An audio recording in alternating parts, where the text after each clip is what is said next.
Allah subhanahu wa ta'ala, of Almighty God, given in the glorious Quran. Any person claiming that so-and-so candidate is God, if that candidate fits in this four-line definition, we Muslims have got no objection in accepting that candidate as God. This Surah Ikhlas is the touchstone of theology. It is the litmus test to identify whether the candidate claiming to be God is really a true God or not. For example, there are many people who consider Bhagwan Rajneesh to be God. In question and answer time, there was a Hindu who told me, the brother Zakir, we don't consider Bhagwan Rajneesh to be God. The Hindus don't consider him to be God. I said, never did I say that Hindus believe him to be God. I've read the Hindu scriptures. Nowhere do the Hindu scriptures say that Bhagwan Rajneesh is God. I said many people consider Bhagwan Rajneesh to be God. Let's put this Bhagwan Rajneesh to the test of Surah Ikhlas. The first is, Kul huwallahu ahad. Say he is Allah one and only. Was Bhagwan Rajneesh one and only? Was he the only man who has claimed divinity? There are thousands of men who have claimed divinity. And especially the country where I come from, India, there are tens of thousands of men who have claimed to be God. He's not the only one. But a Rajneesh Bhakt will say, no, he is unique. So let's go to the next test. Allahu Samad. Allah, the absolute and eternal. Was Rajneesh absolute and eternal?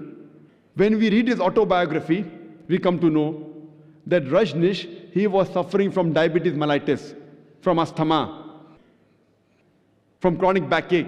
Imagine Almighty God suffering from diabetes mellitus, from asthma, from chronic backache.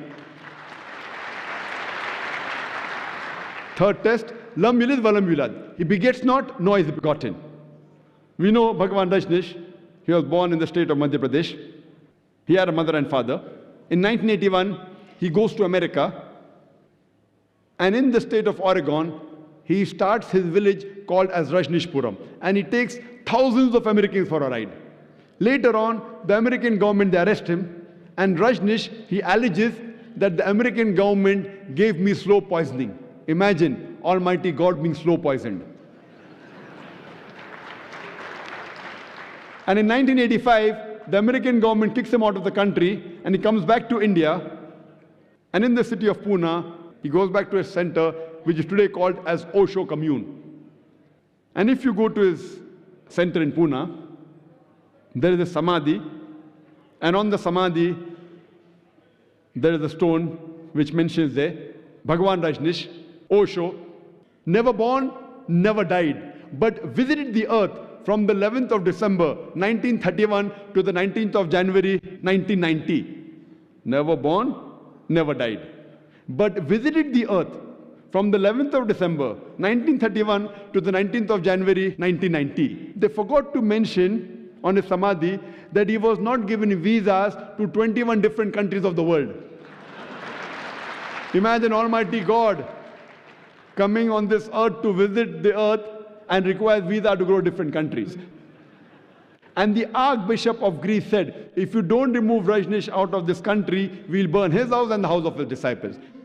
And the last test, Walam yakul lahu kufuwan ahad. There's nothing like him. The moment you can compare God to anything in this world, he is not God. Walam yakul lahu kufuwan ahad. And we know Rajneesh, like the common human beings.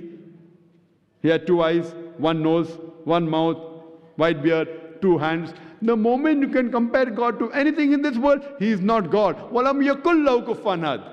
For example, someone says that Almighty God is 1,000 times stronger than Arnold Schwarzenegger. You may have heard the name of Arnold Schwarzenegger, who got the title Mr. Universe, Mr. World, the strongest man in the universe, the strongest man in the world. The moment you can compare God to anyone, whether it be Arnold Schwarzenegger, Dara Singh or King Kong, whether it be 1,000 times or 1,000,000 times, the moment you can compare God to anything in this world, he is not God. Walam yakul lahu kufuwan ahad. There's nothing like him. This is a 4-line definition of Allah subhanahu wa ta'ala, of Almighty.